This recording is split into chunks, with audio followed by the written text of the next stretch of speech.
이제 오늘 하루 동안에 사실은 에스겔과 다니엘 말씀을 이제 우리가 좀 나눠야 되는데 좀 분량이 적지 않죠. 그래서 자세하게 본문의 내용을 다루긴 좀 어려울 것 같고 본문의 흐름을 중심으로 해서 이제 전달되어진 메시지와 또 이렇게 좀 놓쳐서는 안 될 부분들을 중심으로 진행해 보도록 하겠습니다. JDBS 이제 이 DBS 학교의 성격이 성경을 어떤 방법으로 연구하고 이해할 것인가는 이미 수주 동안 진행하면서 이미 알고 계실 것 같아서 설명 안 드리고요. 그러니까 저희는 이제 책을 보는 관점은 성경을 보는 관점은 원독자들의 관점, 배경을 먼저 좀 이해하고 본다라는 것을 염두하시고 자, BRI부터 에스겔서를 우리가 이해하는 데 있어서 좀 배경적으로 좀 알면 이 책을 읽는데 좀 도움이 될 만한 배경적인 지식이 될 만한 부분들을 나누도록 하겠습니다. 창세기부터 쭉 시작하셨나요? 네, 쭉 그래서 이스라엘이란 나라가 어떻게 시작되어져서 어떻게 나라가 세워지고 또 어떻게 나라가 망해가고 있는지까지가 지금 사실 요 때인 것 같아요. 지난주까지 만약에 예레미야를 하셨다고 한다면 북이스라엘은 이미 멸망을 했고 이제 남유다가 멸망해 가고 있는 그 순간의 역사의 타임라인 안에 사실은 온 것이겠죠. 그래서 아마 오늘은 이제 남유다를 이제 망하게 할 거예요. 네, 시간적으로는 이제 망하게 한 이야기까지. 근데 망하고 난 다음에 도대체 그렇다면 남은 것이 무엇일까? 그 나라가 망하는 그 시점, 그 시대를 살아가고 있는 사람들에게 하나님께서 갖고 계신 생각과 그들에게 전달하고자 하신 하나님의 마음은 무엇인지가 사실은 에스겔과 다니엘서에서 이야기하고 있는 중요한 부분이다 이렇게 생각을 하시고 진행하면 좋겠죠. 이미 들어서서 아시겠지만 북이스라엘과 남유다가 멸망이 언제부터 시작이 되었을까? 물론 시점이 있죠. 북이스라엘은 722년, 남유다는 586년이라고 하는 정확한 타임라인에 정해진 때가 있었지만 사실은 북이스라엘도 그렇고 남유다도 그렇고 이 나라가 망할 수밖에 없는 필연적인 결과를 만들어내는 원인적인 측면에서의 어떤 그 나라 안에 벌어졌던 일들이 있죠. 저는 생각하기에 마치 그 몸 안에 우리의 몸을 상하게 만드는 나쁜 몸 안에 좋지 않은 그런 그 나쁜 저기 암세포 같은 그러한 일들이 그런 것들이 발병되는 시점이 언제였을까? 아마도 북이스라엘 왕 가운데 아합 들어보셨죠? 그 아내분이 굉장히 자매님이 굉장히 유명하신 분이잖아요. 이세벨이라고. 그 자매님이 열렬한 바알 숭배자였잖아요. 요즘 말로 하면 열렬한 뭐 이렇게 다른 타종교 숭배자였다라고 하는 것이겠죠. 그래서 이 이세벨이 아합 왕가의 왕비가 되면서 사실은 북이스라엘은 왕실에서 직접적으로 공식적으로 우상을 섬기는 일이 시작된 것이겠죠. 그러니까 지도자, 즉 나라의 최고위층이 우상을 섬기기 시작하니까 백성들은 자연히 그것을 따라가는데 큰 무리 없이, 큰 어려움 없이, 갈등 없이 수용했을 가능성이 크겠죠. 그렇게 시작된 그 아합 왕가의 우상 숭배는 자연스럽게 또 아합 왕가와 남유다의 왕가 간의 이제 정략적인 결혼을 통해서 이 남유다도 바알 숭배라고 하는 우상 숭배에 물들어지게 되는 것이겠죠. 그래서 사실은 이 작은 사건이라고 볼 수 있지만 역사적으로 봤을 때는 그보다 더 중요한 역사적인 사건들이 많이 있겠지만 이 종교적인 이 우상 숭배의 문을 연 이 사건이 아무래도 남유다와 북이스라엘 멸망시키는 가장 결정적인 요인의 출발점이 되지 않았을까. 결국은 그것이 북이스라엘의 멸망과 남유다의 멸망으로 오게 되죠. 그렇게 우상 숭배가 만연했을 때 하나님께서 열왕기를 보시게 되면 이미 보셨겠지만 탁월한 두 명의 선지자를 보내서 이 우상 숭배로부터 이스라엘 백성들을 구원하시기 위해서 노력을 하시죠. 엘리야와 엘리사. 그래서 사실은 열왕기를 보게 되면 엘리야와 엘리사 이야기가 가운데에 들어가 있어요. 가운데. 그 이유가 뭐냐면 하나님께서 북이스라엘을 포기하지 않고 이스라엘을 포기하지 않고자 하신 하나님의 마음이 두 명의 선지자의 활동을 통해서 사실은 들어가 있는 것이겠죠.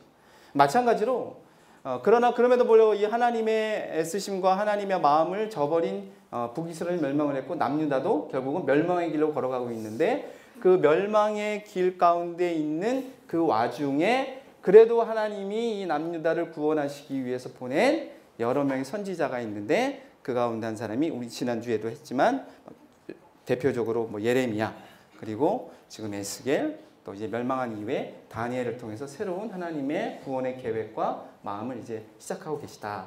이렇게 생각을 해보시면 좋을 것 같고요. 에스겔서를 이제 공부할 때는 에스겔은 참 독특한 위치에 있어요. 나라가 망하기 전에 포로로 끌려가가지고 포로지에서 나라가 망한 이야기를 들은 사람이에요. 그러니까 나라의 멸망을 직접 그 자리에서 목도하지는 않았지만 멀리 이방 땅으로 끌려와서 내 나라가 망해가고 있다라고 하는 슬픈 소식을 들었던 사람이고 또 그 이방 땅에서 또 하나님이 이스라엘을 회복하실 것에 대한 엄청난 예언의 말씀을 들었던 사람이 바로 에스겔이다. 이렇게 기본적인 배경을 좀 가지시고 그렇다면 그 에스겔 선지자를 통해서 혹은 다니엘을 통해서 하나님이 무슨 말씀을 하시는지 보시면 좋겠죠. 저자 부분은 이미 그 강의 자료 다 나갔죠. 강의안. 그래서 구체적인 설명을 드리진 않고요. 저는 이런 근거로 저자가 에스겔을 생각한다라고 정리한 거니까 한번 이렇게 보시고 넘어가시면 좋을 것 같아요. 에스겔이 에스겔서의 저자라고 하는 여러 증거들은 너무너무 많이 있으니까 참고하시면 좋을 것 같고요. 언제 쓰여졌는가? 쓰여진 시기는 조금 생각해 볼 필요가 있어요. 죄송합니다. 제가 다른 슬라이드를 좀 열어가지고.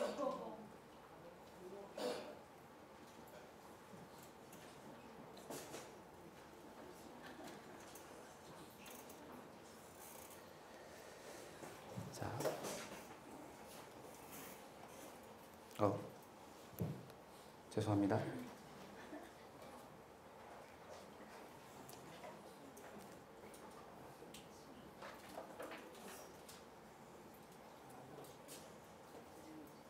제가 마음이 급해졌나 봅니다. 자, 이제 여러분이 갖고 계신 건 같은 거죠? 예. 여기저기 이렇게 가서 강의를 하다 보니까 조금 헷갈렸어요. 뭐 다른 데 거가 더 좋고 여기 게 더 나쁘고 이런 거 없습니다. 다 똑같습니다. 그러니까 오해는 하지 마시고. 두 번째로 이제 쓰여진 시기인데 에스겔 본문 안에서 역사적인 시간을 가지고만 시기를 기록시 좀 정하면 첫 번째 에스겔의 예언이 시작된 시점이 BC 592년 여호야긴 왕이 사로잡힌 지 5년 그달 초됐어요. 요거를 이제 구약의 연대로 환산해 보면 BC 592년경이 되고요. 에스겔서 안에서 에스겔이 마지막으로 예언을 했다라고 하는 언급이 에스겔서 29장 17절에 등장을 하는데 그때의 연도가 27주의 첫 달 초하루 즉 사로잡힌 지 27년째를 의미하며 BC 570년을 의미합니다. 그래서 에스겔서의 예언은 592년에 시작되어져서 570년 안에 에스겔이 주로 예언자의 활동을 했고 이 책이 기록된 것은 570년 이후로 보시면 좋겠다라고 정리하시면 될 것 같습니다. 자, 그런데 여기서 중요한 건 뭐냐면 예레미야서에서는 그런데 560년에 포로로 잡혀갔던 남유다의 왕 중에 여호야긴이라는 왕이 있어요. 이제 나라가 바벨론에서 망해가면서 바벨론이 남유다 왕을 포로로 잡아가는데 그 왕이 이름이 여호야긴 왕이었거든요. 근데 그 여호야긴 왕이 포로로 잡혀가서 수십 년이 지난 다음에 복권되는 이야기가 회복되는 이야기가 예레미야에 등장을 하죠. 단순히 한 나라의 왕이 잡혀갔던 왕이 회복되었구나, 그냥 복권됐구나 여기서 끝이는 게 아니라 그것은 하나님께서 이스라엘의 왕의 지위를 회복시킨다는 의미는 이스라엘 나라가 하나님의 회복의 말씀대로 회복도점을 시작하고 있다는 의미로 보시면 되겠죠. 역사적인 사건이 주는 의미가 그렇습니다. 그런데 에스겔서를 보게 되면 하나님이 회복에 대한 이야기를 어마어마하게 하고 계시잖아요. 마른 뼈 한상 기억나시죠? 에스겔 굴절기. 그렇게 이스라엘을 회복시키실 것인데 하나님이 회복시키는 그 예언의 성취적인 측면에 가장 중요한 사건이 가장 앞서서 가장 빠른 역사적인 시간 안에서 회복되어진 일이 바로 여호야긴 왕의 복권이겠죠. 그 사건을 딱 경험했을 때 하나님의 말씀이 진짜구나, 거짓말이 아니구나. 굉장히 중요한 사건일 터인데 에스겔서에서는 그 사건에 대한 언급이 기록되어 있지는 않아요. 그러니까 굉장히 중요했을 법한 사건인데 기록하지 않았다고 하는 것은 에스겔이 예언서를 기록하기 이전까지는 그 사건이 일어나지 않았을 가능성이 크다라는 것을 좀 가정해 본다, 추론해 본다면 에스겔서의 기록 시기를 좀 한정지어서 좁혀 본다면 에스겔의 예언이 끝나는 570년부터 560년 요 사이에 기록됐을 가능성이 크다. 그렇다면 제가 왜 기록 시기를 이렇게 조금 한정지어서 말씀드리냐면, 그렇다면 그 당시에 그때를 살고 있는 이스라엘 사람들, 포로에 잡혀갔던 사람들, 바벨론의 포로로 잡혀갔던, 주로 바벨론의 포로에 잡혔던 사람들에게 예언을 했고, 또 나중에는 환상 가운데 예루살렘에 일어날 일도 보고, 또 이제 배경적으로 나눠드리겠지만 예루살렘에 남아있었던 사람들에게도 예언이 전달되어서 가능성이 크다면, 나라는 망하고 아직 하나님의 회복의 징조는 전혀 보이지 않는 이 어둠의 시기를 살고 있는 그들에게 이 에스겔서의 말씀이 주는 독특한 메시지, 의미는 무엇일까를 그들의 관점에서 좀 생각해 볼 필요가 있기 때문에 그렇습니다. 여기까지 좀 정리되셨나요? 예. 제 말이 빠르진 않죠? 예, 맞습니다. 괜찮으시겠죠? 제가 이게 시간이 없다라는 좀 강박이 생기다 보니까 좀 말을 어쨌든 그래도 에스겔서 한번 꾸준히 한번 봐야 되지 않겠습니까? 네, 그래도 안정감이 생기죠. 나 에스겔을 공부했다 이런. 누구겠어요? 그러니까 지금 설명드린 거예요. 바벨론의 포로로 잡혀간 사람들, 그 사람들이에요. 예루살렘 멸망 이전부터 잡혀가기 시작했어요. 605년, 597년, 586년, 584번에 걸쳐서 나라가 이렇게 점차적으로 망해가면서 그때마다 포로로 잡혀갔는데 605년부터 사실은 포로로 잡혀가죠. 그렇다면 이 바벨론에 끌려와 있는 사람들은 지금 어떤 상태에 있는 것이냐? 에스겔과 다른 선지자들을 통해서 예언된 예언이 거의 성취된 것을 다 경험한 사람들이에요. 이 당시에 나라가 멸망한 이 시즌에 예언했던 선지자들이 예언의 공통적인 특징은 뭐였습니까? 예루살렘은 반드시 멸망할 것이다. 그런데 예언이 예언으로 끝난 것이 아니라 실제로 망한 것이겠죠. 아, 정말로 예언자가 예언한 대로 망했구나라는 것을 본 것이겠죠. 아, 확실히 예언대로 성취가 되었구나. 그렇다면 예루살렘과 성전의 멸망을 지켜보면서 하나님의 백성이라는 정체성이 회의를 품고 있을 수밖에 없겠죠. 절대로 망하지 않을 거라고, 하나님의 나라의 백성은 절대로 망하지 않을 거라고 굳건하게 믿고 있었는데, 나름 그래도 물론 우상 숭배도 했지만, 그러나 하나님을 섬기는 사람들 가운데는 절대로 하나님의 나라는 망하지 않아 라고 하는 안정감 속이 사실 있었잖아요. 나라가 아수르와 또 바벨론이 계속적으로 괴롭히고 공격했음에도 불구하고 그 열강의 틈바구니 속에서 밑으로는 애굽, 위로는 아시리아, 또 혹은 바벨론이 계속 괴롭힘에도 불구하고 그래도 팔레스타인 가나안 땅에 있었던 이스라엘은 그래도 근근히 명맥을 유지해 갈 수 있었던 것은 그래도 그들 안에 하나님의 나라는 절대로 망하지 않는다라고 하는 생각들이 있었던 것이었겠죠. 그들이 멸망의 길로 가고 있음에도 불구하고. 그런데 그 나라가 망한 것이에요. 포로로 심지어는 잡혀왔어요. 그러니까 무슨 생각이 들까요? 아, 어떻게 이 나라가 망해갈 수가 있지? 어떻게, 왜 망한 거지? 도대체 하나님의 약속 언약은 우리에게 어떤 의미가 있는 거지? 라는 생각을 했겠죠. 여러분, 하나님과 이스라엘 백성이 언약 관계라는 것을 나름 자신들의 정체성을 그래도 확신할 수 있는 징표가 몇 가지 있었어요. 그 중에 하나가 지금 이렇게 기록되어 있는 다윗 왕조에 대한 멸망. 다윗 왕조예요. 다윗 왕조 자체가 계속적으로 유지되고 있으면 아, 하나님은 우리와 계속해서 언약을 맺고 계신구나 라는 생각을 해요. 왜냐하면 다윗 언약을 통해서 하나님이 약속하셨으니까. 두 번째는 성전이에요. 성전. 왜냐? 성전은 중요한 의미가 있죠. 하나님께 예배하고 제사하는 곳이기도 하지만 그 성전은 누구의 임재를 상징하는 것이죠? 하나님의 임재를 상징하는 것이기 때문에 성전이 존재한다고 하는 것은 하나님이 임재하신다는 것을 의미하고 여전히 이스라엘과 하나님 간의 언약 관계가 유지되어지고 있다라는 것. 세 번째로는요, 이스라엘 백성들이 가나안 땅에 살고 있는 것 자체가 하나님이 언약을 지키고 있다는 징표예요. 왜냐하면 하나님께서 아브라함이 약속하셨잖아요. 땅을 주겠다. 가나안 땅을 주겠다. 실제로 그 땅을 여호수아 시대 때 얻었죠. 그리고 그 땅에 들어가서 살고 있는 것 자체가 이스라엘 백성들에게는 아, 하나님이 우리와 함께 하시고 계시다라고 하는 확실한 그 증거, 확신의 증거가 될 수가 있는 것이겠죠. 그러니까 하나님께서 심판의 메시지를 던지시면서 뭐라고 얘기했어요? 너희를 뿌리채 뽑아가지고 온 열방에 흩어 버리겠다라고 하는 하나님의 심판의 가장 중요한 의미인 것이겠죠. 그래서 한 가지가 더 있어요. 이렇게 흩어지고 난 다음에 이제 성전도 없죠? 흩어지고 났으니까 바벨론 땅에 성전이 없잖아요. 예, 고맙습니다. 예. 질문은 안 하는 걸로 하겠습니다. 그 다음에 뿌리째 뽑혔잖아요. 그 땅에 안 살고 있잖아요. 그 정체성 두 가지가 없어졌어요. 세 번째요.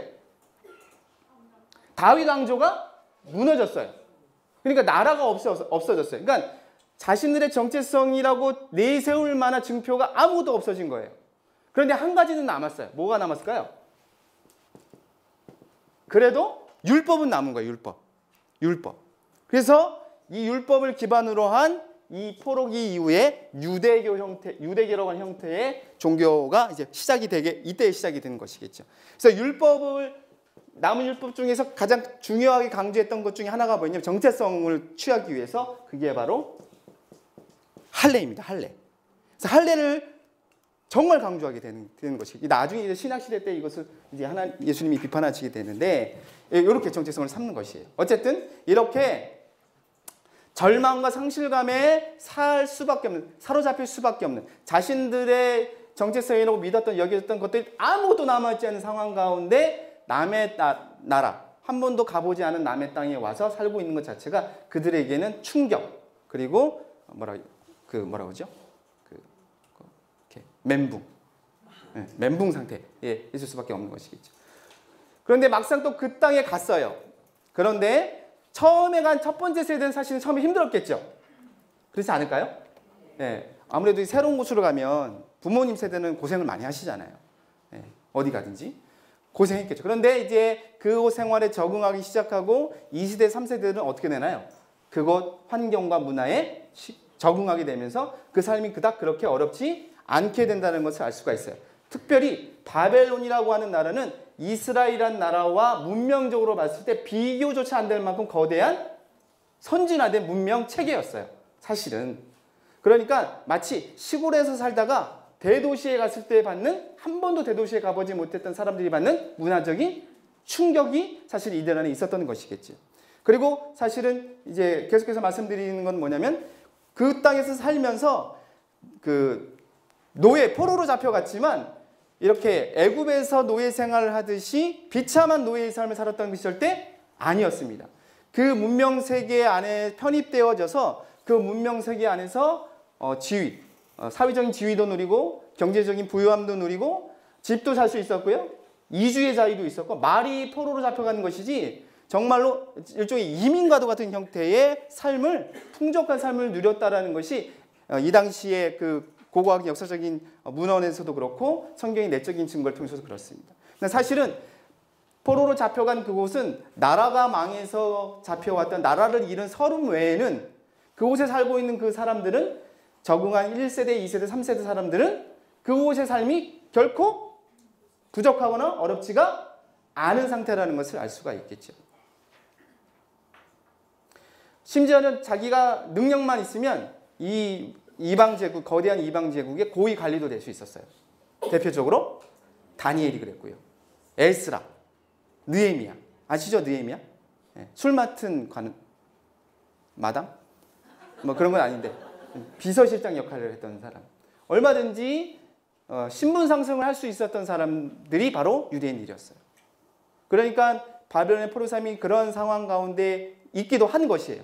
그러나 여전히 그들 안에 있는 질문은 있는 것이겠죠. 도대체 그렇다면 이 거대한 문명의 중심에 우뚝 서 있는 바벨론의 신이 있죠. 우상 마루둑이라고 하는 신이 있었거든요. 그리고 자기들은 포로로 잡혀온 거잖아요. 어쨌든 전쟁에서 져가지고 고대 근동에서 전쟁은 신과 신들의 전쟁이니까. 그렇다면 마루둑이 여호와 하나님보다 더 센 것인가라고 하는 신학적인 질문 앞에 이제 다다르게 된 것이에요. 그렇다면 마루둑을 섬겨야 되는 것인가? 여호와 하나님을 섬겨야 되는 어떻게 해야 되는 거? 도대체 하나님은 어떤 분인가? 1세대들은 하나님이 어떤 분인지를 예루살렘에서 제사하면서 배우면서 알았겠죠. 그러나 2세대, 3세대 점점점 제사도 안 들어보고 들어본 적도 없고 그냥 부모세대로 듣는 말로는 하나님이 누구인지 잘 알 수가 없겠죠. 그래서 여호와 하나님이 누구인가 알려줄 필요가 또 있는 것이에요. 그래서 에스겔서에서 굉장히 많이 반복되어지는 어구가 있는데 내가 여호와인 줄을 알리라. 수십 번을 언급되어지고 있어요. 그만큼 하나님이 잊혀져 가고 있다는 거지. 잊혀져 가고 있는 그들에게 하나님이 자신이 어떤 분인지를 이제 드러내 보여주려면 좀 이렇게 강하게 하실 필요가 있으셨던 것 같아요. 그래서 에스겔에서 보면 환상이 어마어마하게 많이 나오지 않습니까? 그렇죠? 질문 안 하겠습니다. 이미 다 알고 계시니까. 자, 지금 한 거 제가 설명드렸고요. 그래서 하나님이 누구인지 점차 잊어가게 되고 또 한 가지 이들 안에 있는 이제 하나님께 대한 의문은 뭐였냐면 왜 우리가 끌려왔는가? 왜 우리 억울하게 이 자리에 와 있는가라고는 억울함, 원망, 자기 연민, 냉소, 절망적인 표현들이 굉장히 많이 나와 있어요. 33장 10절, 33장에 보시게 되면 에스겔 33장 보시게 되면 이 당시에 포로로 잡혀왔던 사람들이 가졌을 법한 하나님께 대한 굉장히 서운하고 억울한 감정들이 많이 표출되어져 있지요. 나중에 한번 33장을 쭉 보시면 참고 구절을 가지고 보시면 좋을 것 같습니다. 그러한 하나님께 대한 원망과 불신과 또 냉소적인 그런 태도들, 우리도 그렇지 않습니까? 최선을 다해서 뭔가 하나님 앞에 섭니다 했는데 우리가 기대와는 다른 방향 우리의 삶이 흘러가게 될 때, 그것도 참 난감한 상황으로 흘러가게 될 때에 우리 안에 하나님께 대해서 그런 거 생기죠. 네, 여러분은 안 생기죠. 있어요. 근데 그게 옳고 그름의 문제가 아니라 그런 상황 가운데 있을 때 우리는 어떻게 반응해야 하는가 중요한 것이겠죠. 그 반응을 하기 위해서는 정말 진리가 무엇인가, 어떤 진리에 반응해야 하는가에 대해서 우리는 사실 고민을 하게 되는데 그런 고민에 대한 답이 바로 에스겔과 다니엘서에서 어떻게 이야기해 주고 있는가를 우리가 볼 필요가 있는 것이겠죠. 자, 여기까지 좀 전까지 이제 수신자들의 상황을 좀 살폈어요. 간단하게. 역사적인 배경을 역사적인 타임라인의 배경을 좀 살피고 본문을 들어가도록 하겠습니다. 일단은 BC 612년이라고 하는 타임라인부터 시작하도록 할게요. 이때 바벨론의 나부콜라살이라고 하는 왕이 있었어요. 이 바벨론 왕이 바벨론, 메데, 스구디아, 그 당시에 고대 근동에 있었던 이런 나라들을 이렇게 연합해가지고 이 당시에 고대 근동의 절대 월드파워였던 아시리아를 멸망시킵니다. 그래서 세대 교체가 된 거예요. 권력 교체가 된 것이겠죠. 이제는 아수르가 아닌 바벨론이 신흥 강자로 떠오르게 된 것이에요. 이스라엘이 남유다가 멸망할 그 즈음에. 그리고 나서 아수르가 멸망해 가는 것을 보고 마침 밑에 있던 가나안 땅 밑에 있던 전통의 강호 애굽이라는 나라가 있어요. 네. 사실은 애굽, 이집트가 창세기나 출애굽기 외에는 별로 중요하지 않게 등장하지만 애굽은 고대 근동에서 계속해서 호신탄탐 팔레스타인 위쪽 북쪽 지역을 이렇게 노렸던 그런 나라였습니다. 이게 이제 갈릴리 호수고 사이라고 치면 이쪽이 이제 아시리아, 아수르, 바벨론의 북쪽 지역이고 이 밑이 이제 애굽인 것이겠죠. 애굽. 그러니까 아시리아가 망해가고 바벨론이 아시아를 점점 이렇게 점령에 먹어 들어가니까 애굽 입장에서는 아시리아가 세력이 약화되는 것이 부담스러운 거예요. 왜냐하면 힘의 균형이 깨지게 되니까. 그러니까 아시리아가 계속 있었으면 좋겠다라는 마음이 애굽 왕에게 있었던 것 같아요. 그래서 이 아시리아를 돕기 위해서 애굽 왕 느고가 이제 위로 올라오죠. 군대를 끌고. 아수르가 망하면 힘의 균형이 깨지니까. 그러면 자기 애굽이 위험해지니까. 그러면 안 되니까. 그래서 군대를 끌고 올라와요. 이때 이 느고로가 아수르를 도로 갈 때 이것을 도로 가지 못하도록 막았던 남유다의 왕이 있습니다. 들어보셨죠? 네, 요시야 왕이에요. 그러니까 아수르는 계속해서 남유다 북이스라엘을 멸망시켰을 뿐만 아니라 그 이후에도 남유다를 계속 괴롭혔던 나쁜 이방 족속이에요.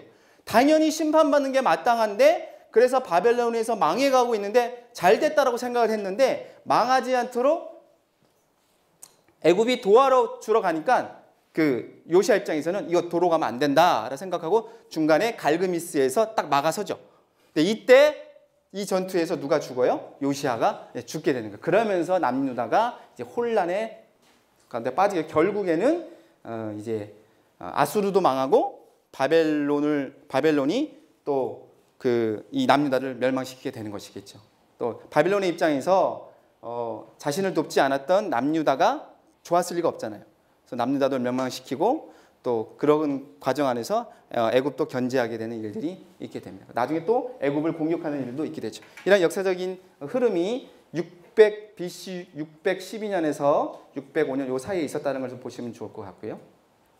그러니까 제가 이 이야기를 왜 드리냐면 포로로 잡혔던 사람들은 자신들이 잡혀오는 과정에서 자기들이 살았던 그 땅에서 정치적인 격변기를 거쳤던 사람이에요. 자기 자의와 상관없이 타의에 의해서 주변 강대국들에 의해서 이리 치이고 저리 치이고 이 눈치 보고 저 눈치 보다가 결국은 망해서 어떻게 해요? 바벨론으로 끌려온 사람들이다. 이렇게 보시면 돼요. 그럼 그 과정 가운데서 아 그랬구나 라고 생각 끝나시면 안 되고, 그렇다면 하나님은 도대체 그러한 역사의 흐름 가운데 우리한테 뭘 해주셨는가? 우리에게 뭘 말씀하고 계시는가? 우리로 하여금 무엇을 지키라고 이야기하고 계시는 건가? 어떤 믿음의 관점을 가지라고 말씀하고 계시는 거를 볼 필요가 있는 것이겠죠. 그게 성경을 통해서 우리가 가져야 할 지혜라고 볼 수가 있는 것이겠죠. 그 이야기들을 이제 역사적인 배경을 통해서 여러분들이 이해를 하시면 좋을 것 같고, 결국은 아수르도 멸망하고 또 아수르를 도우려 했던 애굽과 바벨론이 전쟁을 벌입니다. 처음에는 바벨론이 승리를 하지 못해요. 그러니까 요 틈을 타가지고 이제 남유다가 바벨론을 섬기는 척 하다가 싹 태도를 바꿔서 누구를 섬겨요? 애굽을 섬기는 거예요. 그러니까 배반을 한 거잖아요. 바벨론 입장에서 남유다가 괘씸하겠죠? 그래서 두 번째 애굽과의 전쟁이 있게 되는데 결국 애굽은 이제 바벨론과 싸워서 지게 되고 이제 친애굽 정책을 폈던 남유다의 왕들이 잡혀가게 되고 결국 남유다도 바벨론에 의해서 멸망을 하게 되는 이야기가 이제 597년부터 해가지고 이제 586년까지의 이야기입니다. 이러한 그 상황 안에서 BC 597년에 바벨론이 남유다의 재침입을 하게 돼. 이때의 피해가 가장 컸다라고 해요. 이때 남유다 피해가 가장 전쟁의 피해가 이때 잡혀갔던 사람이 바로 오늘 우리가 함께 다룰 에스겔의 저자인 에스겔인 것이겠죠.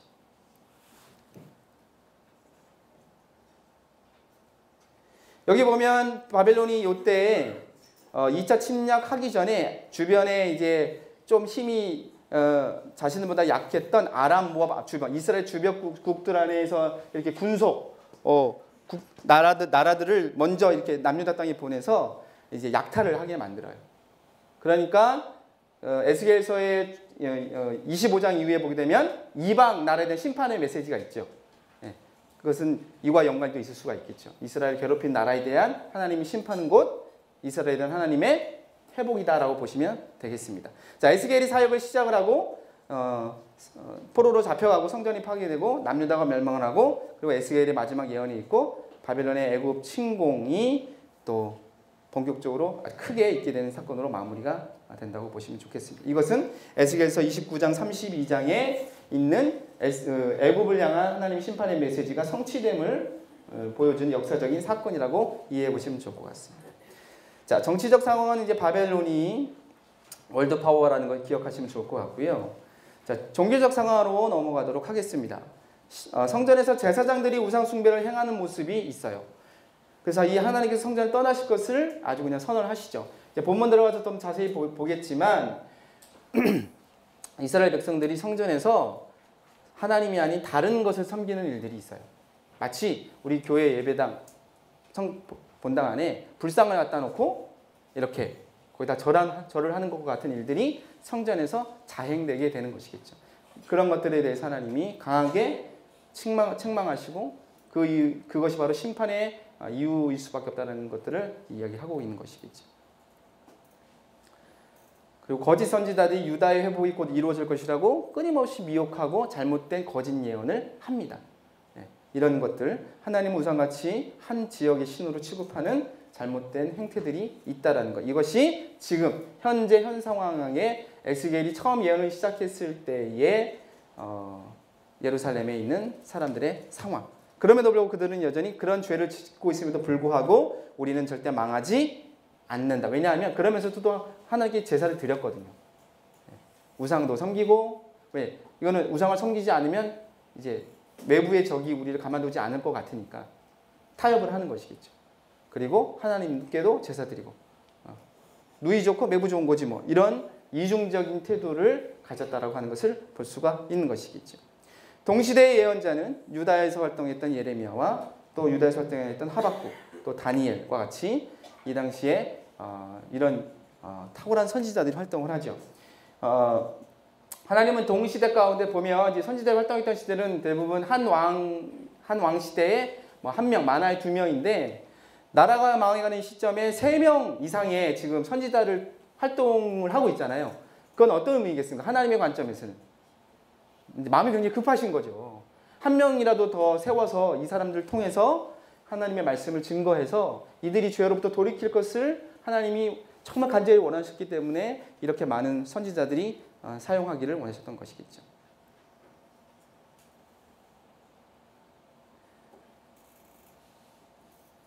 자, 이 책의 중심 내용은 그래서 하나님은 온 열방을 다스리고 통치하는 참신이시고 이스라엘의 영원한 목자이시다. 아까 그 끌려온 사람들이 갖고 있을 법한 의문을 한번 생각해 보시라 그랬죠? 나라가 망했으니까, 즉 내가 믿는 신이 적국의 신에게 망했으니까 정말 참신이 맞을까? 라는 고민을 했겠죠. 맞다. 정말로 네가 믿는 여호와 하나님은 진정한 참신, 참 여호와라는 것을 알려줘야겠죠. 그래서 이것이 에스겔에서 말하는 중요한 내용 중에 하나이고요. 그리고 뿐만 아니라 이스라엘을 온전히 회복의 길로 회복하시는 목자와도 같은 분이다. 회복에 대한 그 이미지를요, 하나님이 이제 회복하시는 것들을 여러 다양한 이미지로 표현하잖아요. 그것을 목자로 에스겔에서는 표현을 하고 있어요. 결국은 이 목자가 나중에 예수 그리스도로 성취가 되지만 그렇게 보시면 좋을 것 같고, 하나님의 심판하신 회복을 통해서 이스라엘과 열방 가운데 또 하나님의 이름을 나타내는 것이에요. 그냥 단순히 이스라엘에게 하나님이 참 신이시다 그걸 알려주고 끝나는 것이 아니라 더 나아가서 온 열방 가운데 진정한 참 신이 누구인가? 바로 여호와 하나님이시다라는 것을 설명해 주려고 하는 것이 중심 내용이라고 볼 수가 있을 것 같고요. 그래서 기록 목적은 이렇게 정리해 볼 수 있을 것 같습니다. 지금 중심 사상과 연관해서 하나님이 참신이심을 알기 위해서, 멸망의 심판의 이유를 깨닫게 해주기 위해서, 또 회복하시는 분이 하나님이시라는 것을 알게 해주기 위해서, 또 이런 것으로 이해해 보시면 좋겠습니다. 자, 여기까지 좀 정리되셨나요? 네, 제가 좀 빨리 얘기했어요. 예. 그리고 다니엘서는요, 비아라이가 에스겔서랑 거의 동일해가지고요. 예, 그냥 지금 하고 있는 에스겔서의 이 배경적인 내용을 이렇게 가지고 이해를 하시면 될 것 같습니다. 책의 전체적인 구조를 좀 설명드리고 본문 바로 가도록 하겠습니다. 크게 두 부분으로 나누면 1장부터 32장까지 이제 멸망이라고 하는 멸망의 시간으로 나눌 수가 있을 것 같아요. 멸망 전 32장까지는, 33장 이후부터는 예루살렘이 멸망한 이후에 하나님이 어떻게 예언을 하고 계시는가. 또 두 번째 대단원은 이제 심판의 대상을 가지고 이렇게 세 부분으로 나눌 수 있을 것 같아요. 전반부 24장까지는 유다와 예루살렘, 유다라는 나라 큰 전체적으로, 그리고 예루살렘이라는 도시에 대한 심판이라면 가운데 부분은 열방에 대한 하나님의 심판의 메시지, 마지막 후반부 33장 이후는 이스라엘의 회복, 이스라엘에 대한 회복에 대한 메시지로 이해해 볼 수 있을 것 같습니다.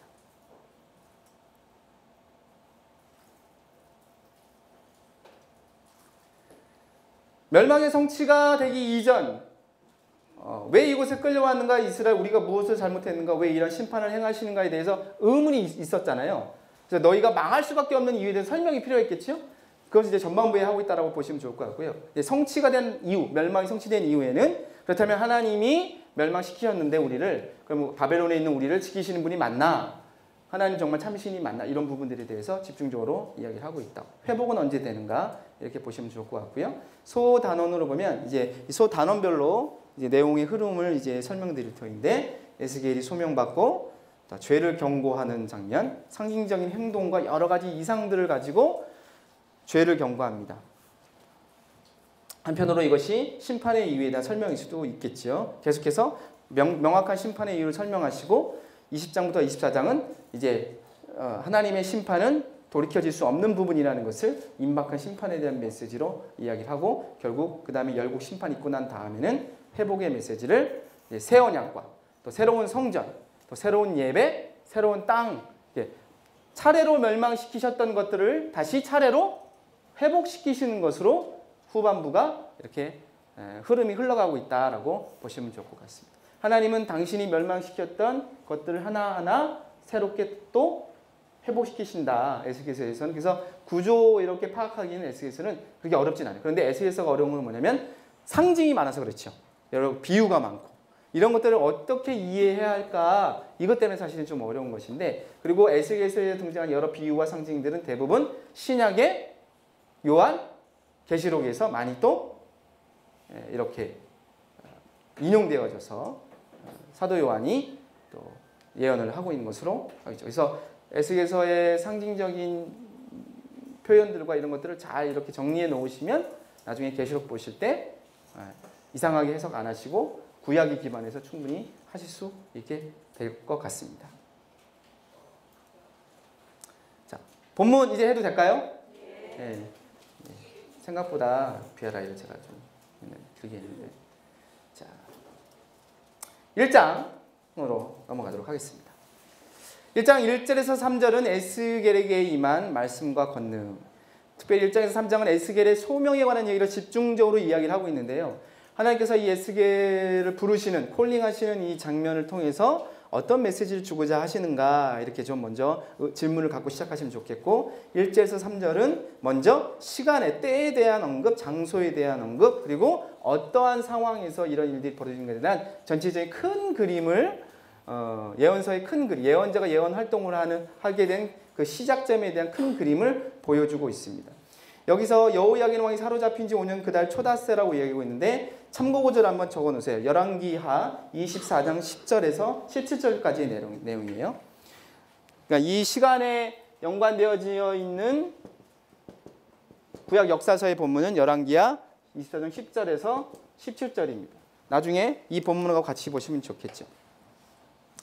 자, 시간에 대한 언급이 1장 1절과 1장 2장 3절에서 같은 시간대인데 좀 다르게 표현하고 있어요. 다르게. 똑같은 시간대인데 다르게 좀 표현을 하고 있는 것이에요. 자, 그런데 여기서 중요한 것은 뭐냐면, 하늘이 열리며 여호와의 권능이 내 위에 있으리라 라고 하는 표현을 지금 에스겔이 하고 있죠. 자, 에스겔이 선자로서 소명을 받는 시점에 대한 명확한 언급을 하면서 그가 바벨론에 끌려와 있는 같은 포로의 입장이지만 하나님의 대언자로서, 하나님의 사역자로서, 하나님의 말씀을 전하는 예언자로서의 사명을 정확한 때에, 정확한 이 시간에 지금 내가 선포하고 있다는 얘기를 하고 있는 거예요. 그러니까 언제 어떻게 시작했는지 모르게 시작하는 게 아니라 정확하게 내가 하나님부터 환상을 보고 소명을 받아서 내가 언제 시작했는가를 아주 명확하게 에스겔이 이야기를 하고 있는 것이겠죠. 그러니까 자기가 받은 예언이, 자기가 그동안 기록하고 했던 예언과 지금 기록하고 있는 예언의 말씀이 절대 거짓말이 아니라 진짜다, 참이다라고 하는 것을 역사적인 시간을 언급을 통해서 이렇게 증명하고 있는 것이 아닌가라는 것을 보게 됩니다. 그러면서 하늘이 열리며라는 것을 보았어요. 그리고 여호와의 권능이 내 위에 있으니라라는 것을 보았죠. 이 하늘이 열리며라는 표현이 굉장히 이제 의미가 있는데, 제가 생각하기에는 지금 에스겔이 끌려와 있는 상황은 에스겔이 지금 예언자로서 지금 사역을 시작하는 그 시점, 에스겔의 직업을 제가 설명을 잘 안 드렸는데 초반에 에스겔의 직업이 뭐였을까요? 끌려오기 전에는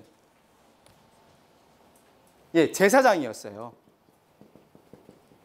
제사장이었습니다. 그러니까 에스겔은 태어나면서부터 제사장은 때 세습이었잖아요. 그렇죠?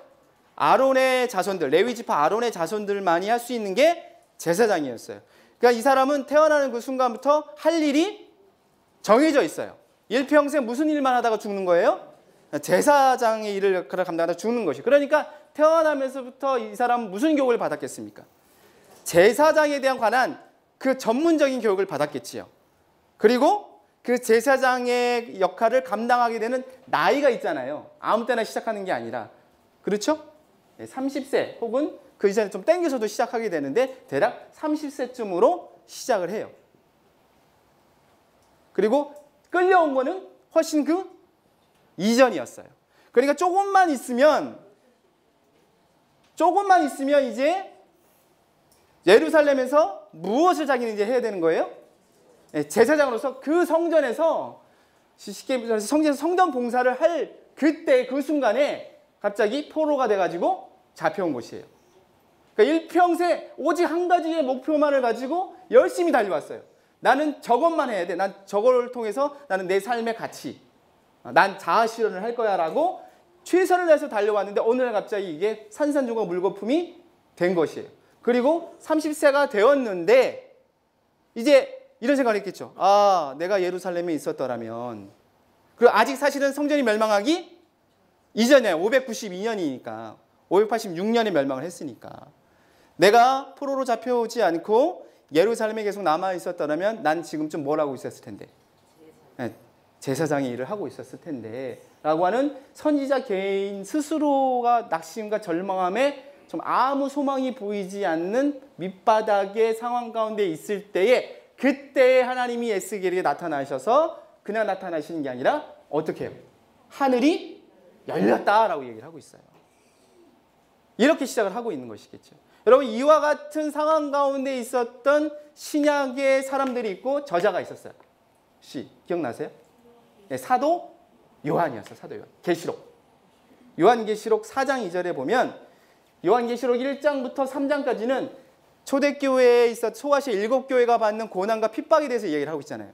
도미티안 황제 때의 그 교회가 엄청난 핍박과 고난을 받고 있는 상황을 가운데 이 계시록이 쓰여졌고 그들에게 하나님이 예수님이 소망이시라는 것을 1장에서 3장에서 이야기를 하고 있지 않습니까?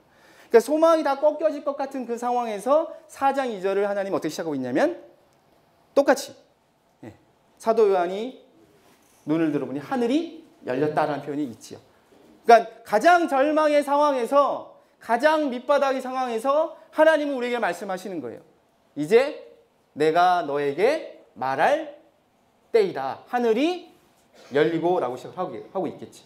그 하늘이 열리면서 어떤 환상을 보여주냐. 이제 1장에 정말로 우리가 한번 읽어서 이해하기 어렵지만 하나님의 영광 그 자체를 그가 예루살렘 성전에서 경험할 수 없었던 예루살렘 아마 성전에 있었으면 경험하지도 못했을 법한 하나님의 임재를 하나님의 그 놀라운 영광의 임재를 그래서 1장에 에스겔이 경험하게 되는 것이에요. 성전이 없는 그 바벨론 땅 그발 강가에서. 그래서 폭풍과 큰 구름에서 그가 본 것이 무엇인지를 전반적으로 4절에서 14절에서 이야기를 해주고 있지요. 그래서 뭐 그것을 바탕으로 이렇게 그림으로 이렇게 표현하는 것들이 있어요. 여기 보면 이제 여러 표현들이 있는데 대표적으로 뭐 네 생물을 보잖아요. 나중에 이게 계시록에도 등장을 하지요. 그들에게 사람의 형상이 있더라. 각각 네 얼과 네 날개가 있고 다르는 곧은 다리, 발바닥은 송아지 발바닥 같고 광낸 구리같이 비는 사방 날개는 각각 사람의 손에 있더라. 그러니까 이것만 들어서는 사실 이것만 봐서는 도대체 그게 뭐야? 라고 보기가 어려워요. 상상해내기가. 그렇죠? 예. 어쨌든 이런 형상으로 설명되어지는 것은 우리가 그렇잖아요. 상징이라고 하는 것은 나만 알고 있는 걸 가지고 누군가에게 상징적인 표현을 한다고 하면 다른 사람이 그걸 알아들을까요? 못 들을까요? 못 알아듣겠죠. 그 사람도 그 뉘앙스를 충분히 알고 있을 법한 것을 가지고 표현을 하는 것이잖아요. 마찬가지로 하나님께서 선지자와 이스라엘 백성들에게 상징적인 표현을 하실 때 전혀 알 수 없는, 그들이 전혀 이해할 수 없는 방법으로 이야기하실까요? 우리 하나님은 그렇게 비인격적인 분이 아니시잖아요. 알아듣게 얘기해도 잘 못 알아듣는 게 우린데 정말 귀에다 대놓고 이건 죄야라고 얘기를 해줘도 죄인지 죄가인지 우리가 잘 모르잖아요. 그러니까 아주 명확하게 정확하게 알려줄 필요가 있었겠죠. 그러니까 충분히 이해할 수 있는 것을 가지고 설명을 해 주셨겠죠. 근데 그것이 일반적으로 일상적인 삶에서 볼 수 있었던 것이 아니라 굉장히 신비한 뭔가, 그렇지만 이미 그게 무슨 뜻인지 알고 있는 것들로 상징적인 표현을 했을 가능성이 크겠죠. 다만 우리는 이 당시에 살지 않았기 때문에 이 상징적인 표현에 대해서 낯선 것이에요. 그렇지만 이 당시 사람들은 이 표현들이 굉장히 익숙한 모습이라는 것을 알 수가 있겠죠. 그런데 제가 이따가 고고학적인 벽화가 있거든요. 이 당시에. 이거 좀 보여드리면 아마 있을 거예요. 그걸 보면 아 이것을 의미하는 거구나 매칭이 되실 것 같습니다. 그럼 내 생물의 얼굴과 날개는 뭐 서로 연하여 있고 뭐 이런 그 묘사들을 정리해 놓은 거를 여러분 이제 보시면 좋을 것 같고요. 이걸 바탕으로 상상으로 한번 그려본 거예요. 네. 아 무섭죠? 뭐 이렇게 됐을까? 어쨌든 이렇게 되지 않았을까 싶은데 이렇게 이렇게 표현될 수 있을 만한 이유는 뭐냐면 고대 근동에서 이런 벽화들이 발견된 거예요. 뭔가 신비로운 존재를 표현할 때 이렇게 표현을 해내고 있는 거예요. 몸은 하나인데 얼굴은 막 우리는 막 괴물이지 저게 뭐야 그런데 이 당시 사람들이 이것을 굉장히 신비한 뭔가 영적인 힘이 있는 존재들로 인식을 했던 것 같아요. 뿐만 아니라 여기 이런 그림들 얼굴은 동물이고 몸은 사람 이런 그림들이 굉장히 많이 발견되는 걸 보았을 때 그 환상을 보는 순간 에스겔은 아 이것이 뭔가 하나님에 대한 이제 그 쉽게 말씀해서 시청각 자료처럼 하나님에 대한 표현이라는 것을 보지 않았을까 싶습니다. 이런 그림들이 다 그렇습니다. 지금 보여드린 것들은 이 본문 안에 본문을 가지고 이해해 볼 수 있을 만한 것들을 설명드린 거예요. 그래서 타는 숯불의 횃불 모양이고 그 불의 그 생물 가운데 오르락내리락 이런 얘기들. 그래서 이런 그림들 역시 막 번쩍번쩍하죠. 네. 그리고 네 생물은 각각 피조물을 대표하는 대상들이 할 수가 있는데 사람은 하나님의 형상으로 신적인 위엄을 상징하고 사자, 소, 독수리가 각각 의미하는 바가 있다는 것을 보시면 좋을 것 같고요. 그리고 에스겔이 본 하나님의 영광의 형상 가운데 이것이 10장에 동일하게 또 한번 반복이 돼요. 1장에 언급되어졌던 이 환상이 에스겔이 10장에서 한 번 더 이 환상을 또 한 번 보게 되는 것이겠죠. 네. 왜 그때 다시 보게 되었는가는 10장에 가서 설명을 드릴 거고요. 그런데 1장에서 보았던 환상과 10장에서 보여진 환상이 조금 달라져요. 조금 달라져요.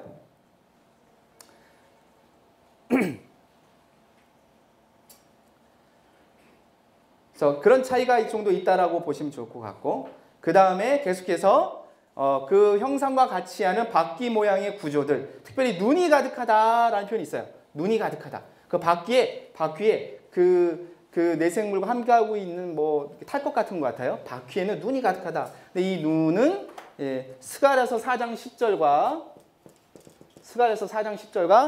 계시록 5장 6절에서 이제 상징적인 표현에 대한 해석을 좀 볼 수 있는 근거가 있는데 이것은 이제 하나님의 무소부재하심에 대한 상징적인 표현으로 보시면 좋을 것 같습니다. 제가 이런 것들 세세히 다 설명드리기에는 시간이 없어가지고요. 이렇게 이해를 해보시면 좋을 것 같고 다만 이 1장에서 표현되어지고 있는 것이 어떤 의미겠구나 분위 정도만 파악하시면 좋을 것 같으세요. 아셨죠? 바퀴가 움직이는데 바퀴가 사방으로 갈 수 있대요. 사방으로. 움직이는 거예요. 계속해서. 즉, 이 하나님의 무소부재하심이 온 세계 땅 가운데 안 비치는 곳이 없다라는 것에 대한 이제 상징적인 표현인 것이겠죠. 그러니까 무슨 말이에요? 왜 이렇게 보여주냐? 원독자적인 관점에서 생각해 보시면 포로로 잡혀온 사람들 생각이 있죠. 하나님은 그들에게는 나라가 망하기 전까지는 어디에 계신 하나님이라고 생각했을까요? 성전, 예루살렘, 이스라엘이라는 나라에만 계신다고 생각을 했는데 잡혀왔어요. 그러면 하나님이 안 계신 거예요? 안 계셨다고 생각할 수 있겠죠. 이 땅에는 하나님이 존재하지 않아. 왜? 성전이 없으니까. 그랬을 때 이 환상을 통해서 하나님은 예루살렘에만 이스라엘에 계시는 하나님이 아니라 어디든 계시는 하나님이다라는 것에 대한 상징적인 이 모습을 통해서 설명해주고 있는 것이겠죠. 그리고 생물 위에 그 네 생물 위에 궁창이 있대요. 궁창, 라키아라고 하는 히브리어인데요. 두들겨 펴다 라는 뜻이에요. 그러니까 넓게 펴져 있는, 넓게 펼쳐져 있는 의미인 거예요. 궁창이라고 하는 의미는. 그 네 생물 위에 뭔가 넓게 펼쳐져 있고 그 펼쳐진 것 위에 무엇이 있어요? 보좌의 형상, 의자. 임금이, 왕이 하는 보좌의 형상이 있고 거기에 한 사람의 형상이 같은 것들이 보이더라라고 지금 에스겔이 이야기를 하고 있는 것이에요. 그 사람의 형상처럼 보이는 게 뭐겠습니까? 저는 예수님이시지 않을까 싶은 생각이 들어요. 나중에. 그래서 지금 에스겔은 뭘 보는 거예요? 하나님의 아들 되신 예수님을 미리 앞서서 즉 하나님의 영광이 임재하는 그 모습을 아주 정말로 시청각자료로 보는 것이에요. 시청각자료. 이전에 성전에서 하나님의 영광이 임재할 때 막 구름으로 이렇게 임재하셨다면 지금 바벨론 땅에서는 이 당시에 거룩하고 위엄 있고 신비한 정말 영적인 능력이 있는 정말 전능한 신의 모습을 경험하고 있는 것이겠죠. 아, 하나님은 지금 어디에 계시다? 예, 이곳 바벨론에 있다라고 하는 것이겠죠. 자, 지금까지 설명드린 에스겔 1장에 있는 이러한 묘사는 계시록 4장에 있는 내용과 정확하게 거의 유사하게 일치가 되어집니다. 즉, 그래서 사도 요한은 자기가 본 환상에 대한 정리와 이해를 무엇의 이미지를 갖고 설명하는 거예요? 에스겔의 이미지를 가지고 설명하는 것이죠. 그러니까 다르게 해석할 이유가 사실은 계시록이 없고요. 구약에 있는 에스겔 혹은 다니엘 혹은 스가랴의 내용을 가지고 계시록을 이해하면 되시겠다라고 봅니다. 그래서 이런 그림들, 고대 근동이 있는 것들, 지금 동물, 생물 위에 보좌가 있고 보좌 위에 뭔가 신적인 존재가 있다라고 하는 것. 즉, 그러니까 하나님이 누구인지를, 하나님이 지금 바벨론 땅에 있어라는 것을 하나님 입장에서 이스라엘 백성들과 에스겔이 이해할 수 있게끔 설명을 해주셔야 되잖아요. 하나님 입장에서. 그렇지 않나요? 네. 그들이 그걸 딱 봤을 때 하나님이 임재하셨구나라는 것을 그들의 관점에서 충분히 설명될 수 있게끔 설명해 주셔야 되는데, 그 설명의 방식이 바로 에스겔 1장에 있는 설명 방식이다라고 보시면 좋겠죠. 아시겠죠? 이게 외계인이 아니라, 이거 외계인이라고 하는 사람이 있어요. 그리고 막 우주선이 온 거라고 막 이렇게. 그런 거 아니라니까요. 아셨죠? 네, 이렇게 해서 보시면 좋겠습니다.